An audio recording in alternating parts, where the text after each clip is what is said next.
Hello, আসসালামু আলাইকুম। আশা করি আপনারা সবাই ভালো আছেন। আপনাদের মধ্যে অনেকেই নিউজিল্যান্ডের জব অ্যাপ্লিকেশনের জন্য চেষ্টা করতেছেন, বাট নিউজিল্যান্ডের জব অ্যাপ্লিকেশনের জন্য সর্বপ্রথম যে ক্রাইটেরিয়া সেটা হচ্ছে নিউজিল্যান্ড স্টাইলের সিভি।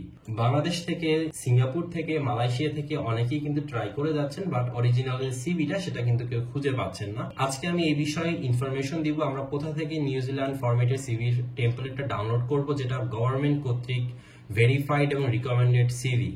এর পাশাপাশি খুবই গুরুত্বপূর্ণ হচ্ছে যাদের এক্সপিরিয়েন্স আছে তাদের ফরম্যাটটা কেমন হবে এবং যাদের এক্সপিরিয়েন্স নেই তাদের ফরম্যাটটা কিরকম হবে। এর পাশাপাশি আমি আপনাদের কিছু কোম্পানি লিংক দিব, যে কোম্পানিগুলো ফার্ম এন্ড কনস্ট্রাকশন সেকশনে লোক নিয়োগ করতেছে। ফার্ম সেকশনের ভিতরে material handler, farm worker, fruit picker, driver, forklift operator এবং কনস্ট্রাকশন ওয়ার্কারের ভিতরে ওয়েল্ডার, প্লাম্বার, ইলেকট্রিশিয়ান, ইটিসি এই ধরনের কাজগুলোতে আপনারা অ্যাপ্লাই করতে পারবেন। তার কিছু কোম্পানির লিংক আমি আপনাদেরকে দিয়ে দিব, তাই ভিডিও শুরু থেকে শেষ পর্যন্ত দেখলে আপনারা উপকৃত হবেন। আর এই ভিডিওতে ব্যবহার করা সমস্ত রিজিউমি, কভার লেটার এবং ওয়েবসাইটের লিংক আমি আমার ফেসবুক পেজে পোস্ট আকারে অলরেডি পাবলিশ করে রেখেছি, আপনারা কিন্তু সেখানে গিয়ে ডাউনলোড করে নিতে পারেন। আমরা যদি নিউজিল্যান্ডে অ্যাপ্লিকেশন করতে চাই, আমাদেরকে সর্বপ্রথম এই ওয়েবসাইটে চলে আসতে হবে। এটা হচ্ছে career.gov.newzealand। নিউজিল্যান্ডে যদি সরকারিভাবে অ্যাপ্লিকেশন করতে চান তাহলে এখানে এসে আপনাদেরকে এই লেখাগুলো পড়ে আইডিয়া নিতে হবে যে আমি কিভাবে কোম্পানি খুঁজতে পারি এবং কিভাবে আমরা রিজিউমি কভার লেটার তৈরি করতে পারি। কারণ কোম্পানিতে অ্যাপ্লিকেশন করার প্রথম শর্তই হচ্ছে একটা পারফেক্ট রিজিউমি। আপনার সিভি অথবা রিজিউমিতে যদি ভুল থাকে সেক্ষেত্রে কিন্তু জবের কোনো আশা নেই। এখানে সেটাই বলা হয়েছে, আপনার হয়তো একটা সিভি অলরেডি আছে কিন্তু সেটার স্টাইল, লেন্থ অথবা কন্টেন্ট সেটা হয়তো ডিফারেন্ট, যেটা নিউজিল্যান্ড স্ট্যান্ডার্ডের না। তো আমরা কিভাবে একটা নিউজিল্যান্ড স্ট্যান্ডার্ডের সিভি তৈরি করতে পারি, তারা যে ধরনের কথা বলেছে সেইভাবে আমি আপনাদেরকে এখন ক্লিয়ার করে দিচ্ছি এবং একটা আমি সিভি তৈরি করে একটা কোম্পানিতে অ্যাপ্লিকেশন করে আপনাদেরকে দেখিয়ে দিব, যেটা আপনাদের জন্য আরো বেশি উপকারী হবে। তো সর্বপ্রথম আমাদেরকে মাথায় রাখতে হবে এটাকে শর্ট রাখতে হবে। প্রথম পয়েন্ট হচ্ছে কিপ ইট শর্ট। আপনারা এখানে যে স্যাম্পলটা দিয়েছে সেখানে দেখেন তারা 2 পেজের ভিতরে যেটাকে তৈরি করেছে, আর এখানে কিন্তু কোনো প্রকার পার্সোনাল ডিটেইলস দেওয়া হয়নি। বাবার নাম, মায়ের নাম, আপনি ম্যারিড কিনা আনম্যারিড, আপনার যে এই পার্সোনাল ইনফরমেশন, আপনার রিলিজিয়ন, আপনার হাইট, আপনার ওয়েট, এগুলো এখানে দেওয়ার কোনো প্রয়োজন নেই। এখানে পার্সোনাল ডিটেইলস বলতে অ্যাড্রেস, ফোন নাম্বার এবং হচ্ছে ইমেল অ্যাড্রেস, এই 3টা জিনিসকে দেওয়া হয়েছে। আশা করি আমরা প্রথম পয়েন্টটা বুঝতে পেরেছি। এর পরবর্তী পয়েন্ট হচ্ছে এখানে একটা কমেন্ট আছে, একজন ভাই যে ইন্ডিয়া থেকে গিয়ে সেখানে কাজ করতেছে, সে বলেছে যে নিউজিল্যান্ডের যে যারা মালিক আছে কোম্পানি বা যারা রিক্রুটার আছে তারা কোনো ধরনের কবিতা, গল্প এগুলো পড়তে পছন্দ করে না, তারা টু দ্য পয়েন্ট ইনফরমেশন চায়। তো আপনাদেরকে টু দ্য পয়েন্ট ইনফরমেশনে হিট করতে হবে। Give example of your skill, আপনাকে আপনার স্কিলের এক্সাম্পল গুলো দিতে হবে। Make sure your CV is up to date. Up to date বলতে এখানে বোঝানো হয়েছে যে আপনি যে সিভিটা দিচ্ছেন সেখানে আপনার স্কিল এগুলো হাইলাইট থাকতেছে, এর পাশাপাশি হচ্ছে যে আপনার সিভির যে আপ টু ডেট বর্তমান সময় পর্যন্ত আপনি যা কাজকর্ম করতেছেন সেগুলোই যেন এখানে থাকে, এর বাইরে যেন অন্য কিছু না আসে। কিন্তু সেটা অবশ্যই রিলেভেন্ট হতে হবে, যে আপনি 2 বছর ড্রাইভিং এর কাজ করেছেন, 3 বছর ফার্ম ওয়ার্কারের কাজ করেছেন, লাস্ট 5 বছর প্লাম্বিং করতেছেন, এরকম না। আপনি যদি প্লাম্বারের জন্য অ্যাপ্লাই করেন শুধুমাত্র প্লাম্বিংটাকেই ফোকাস করেন, ঠিক আছে? ওগুলো স্কিল হিসেবে দেন, যে আমার ড্রাইভিং স্কিল আছে, ও ফার্ম ওয়ার্কিং স্কিল আছে, সেগুলো এক্সপিরিয়েন্স হিসেবে দিলে জিনিসটা এলোমেলো হয়ে যাবে। তো এটা কি বলা হয়েছে, যদি আপনারা কোনো ধরনের প্রফেশনাল ওয়ার্কে বা স্কিল ওয়ার্কে অ্যাপ্লাই করতে চান, ধরেন আপনি একজন সিভিল ইঞ্জিনিয়ার হিসেবে অ্যাপ্লাই করবেন, তো সেই ক্ষেত্রে আপনাকে অবশ্যই একটা রেফারেন্স দিতে হবে বর্তমান কোম্পানি থেকে। কিন্তু আপনি যদি ডি ক্যাটাগরি ওয়ার্কে অ্যাপ্লাই করেন, উইদাউট এক্সপিরিয়েন্স ওয়ার্কে অ্যাপ্লাই করেন, সেক্ষেত্রে আপনার রেফারেন্সের প্রয়োজন নেই। তো আশা করি আমরা কিন্তু এই থেকে শুরু করে এই পর্যন্ত সমস্ত বিষয়গুলোর ডাটাটা পেয়ে গেছি। এখন আমি আপনাদেরকে একটা স্যাম্পল দেখাচ্ছি কিভাবে এটাকে বানাতে হবে। এটা হচ্ছে যাদের কোনো ওয়ার্ক এক্সপিরিয়েন্স নেই তাদের জন্য সিভি ফরম্যাট, নিউজিল্যান্ড গভর্নমেন্ট কর্তৃক রিকমেন্ডেড। আর এটা হচ্ছে যাদের এক্সপিরিয়েন্স আছে তাদের রিজিউমিটা কিরকম হবে অথবা সিভিটা কিরকম হবে সেটার ফরম্যাট। আজকে আমি আপনাদেরকে একটা এক্সপিরিয়েন্স সিভি দেখাবো, যেটাকে আমি একটা বড় ভাইয়ের জন্য তৈরি করেছি। সে হচ্ছে সিঙ্গাপুরে থাকে বর্তমানে, সে সেখানে কনস্ট্রাকশন ওয়ার্কার হিসেবে কাজ করতেছে, বাট সে জেনারেল ওয়ার্কার হিসেবে নিউজিল্যান্ডে অ্যাপ্লাই করতে চাচ্ছে। অ্যাকর্ডিংলি রিকমেন্ডেড, এখানে যেভাবে রিকমেন্ড করা হয়েছে সেই অনুযায়ী নাম দিয়ে শুরু করতে হবে, তারপর তার অ্যাড্রেস দিতে হবে। অ্যাড্রেসের ক্ষেত্রে বলে রাখতেছি, যদি আপনারা চান আপনি ডিটেলস অ্যাড্রেস দিতে পারেন অথবা আপনারা শুধুমাত্র সিঙ্গাপুর লিখে রাখতে পারেন। তো সেই ক্ষেত্রে আমরা ন্যাশনালিটি অ্যাড করবো বাংলাদেশি এবং আপনার ইমেল অ্যাড্রেস এবং ফোন নাম্বারটা দিব, এখানে কিন্তু শেষ। এরপরে যদি আপনার কোনো লিঙ্কডইন আইডি থাকে, ওয়েবসাইট থাকে, অর্থাৎ আপনি যদি আজ ইঞ্জিনিয়ার অ্যাপ্লাই করতে চান আপনার লিঙ্কডইন আইডি থাকতেই পারে, আপনার পার্সোনাল কোনো ওয়েবসাইট থাকতে পারে, তো সেই ক্ষেত্রে আপনি সেগুলো এখানে অ্যাড করতে পারেন।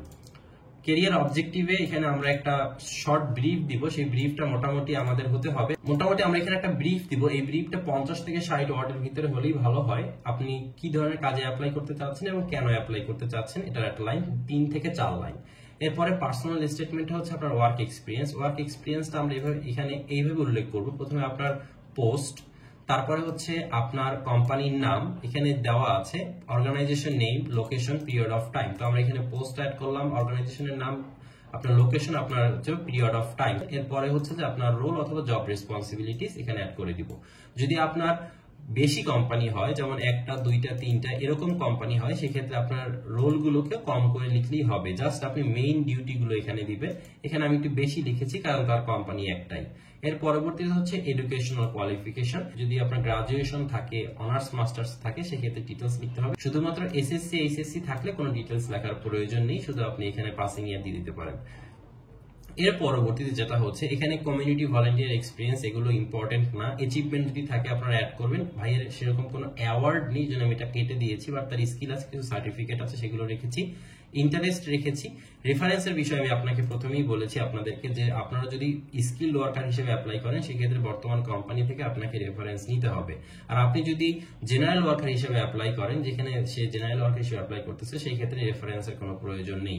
রেফারেন্সটা হচ্ছে যে আপনি যে সিভিটা দিয়েছেন, যে এক্সপিরিয়েন্স গুলো লিখেছেন, এটা সত্য কিনা সেটা যাচাই করার জন্য এখানে একজনের রেফারেন্স দেওয়া থাকে। সেটা কোম্পানির ম্যানেজার হতে পারে, কোম্পানির সিইও হতে পারে। তো এই হচ্ছে সিভির সমস্ত বিষয়। আর এই সিভি ফরম্যাটটা ডক ফরম্যাট এবং পিডিএফ ফরম্যাট আমি আমার ফেসবুক পেজে অলরেডি পোস্ট করে দিয়েছি, আপনারা কিন্তু সেখান থেকে গিয়ে ডাউনলোড করে নিতে পারেন। এখন হচ্ছে কভার লেটার। তার কভার লেটারটা এরকম হবে, জেনারেল ওয়ার্কারের ভিতরে ফার্ম ওয়ার্কার আছে, ক্লিনার আছে, সমস্ত রকম ডি ক্যাটাগরি জবগুলি জেনারেল ওয়ার্কারের আন্ডারে চলে আসে। সেই ক্ষেত্রে সে ফার্ম ওয়ার্কার হিসেবে অ্যাপ্লাই করতে চাচ্ছে।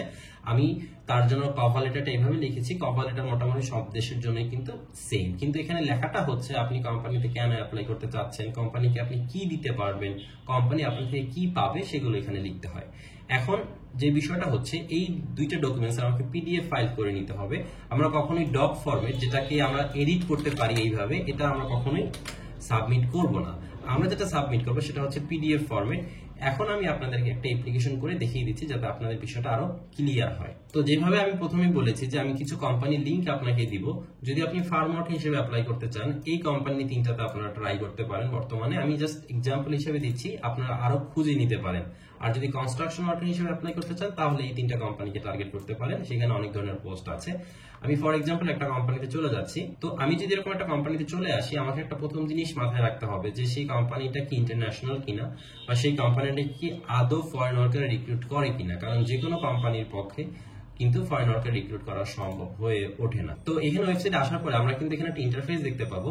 এই ইন্টারফেসে 2টা অপশন আছে, একটা হচ্ছে ফার্মস, একটা হচ্ছে মার্কেটস। তো আমরা ফার্মসে এসে গেলে এখানে দেখতে পাবো ওয়ার্ক উইথ আজ। এই ওয়ার্ক উইথ আজে যদি আমরা ক্লিক করি, সেই ক্ষেত্রে কিন্তু আমরা একটা অ্যাপ্লিকেশনের একটা অপশন পাবো। সেখানে আমরা একটা ইমেল অ্যাড্রেস পাবো। এই ইমেল অ্যাড্রেসটাতে কিন্তু আমরা আমাদের রিজিউম এবং কভার লেটারটাকে সেন্ড করতে পারি। একইভাবে অন্যান্য কোম্পানিগুলোতে গিয়ে আমরা কিন্তু তাদের ইমেল অ্যাড্রেস গুলো নিয়ে আমরা সেখানে আমাদের যে ওয়ার্ক উইথ আজ অথবা ক্যারিয়ার অপশনে গিয়ে আমরা তাদের ইমেল অ্যাড্রেসে কিন্তু আমাদের মেইল গুলোকে সেন্ড করতে পারি। তো মেইল সেন্ড করার জন্য আমরা ইমেল অ্যাড্রেসটাকে কপি করে নিব। ওখান থেকে সাবজেক্টটাকে কপি করে এনে আমরা এই সাবজেক্টে পেস্ট করে দিব। এর পরবর্তীতে আমরা জাস্ট আমাদের রিজিউম এবং কভার লেটারটা পিডিএফ ফরম্যাটে এখানে অ্যাড করে দিব। অ্যাড করে দিলে কিন্তু আমাদের এখানে কাজ শেষ। এটা পাঠানোর পরে যদি কোম্পানি আপনার রিজিউমি এবং কভার লেটার দেখে স্যাটিসফাইড হয়, তারা কিন্তু আপনার সাথে মেইলের মাধ্যমে কমিউনিকেট করবে, পরবর্তী প্রসিডিউরে আপনাকে ইনফরমেশন দিবে। তো এখন জাস্ট সেন্ড করে দিলে অ্যাপ্লিকেশন কমপ্লিট।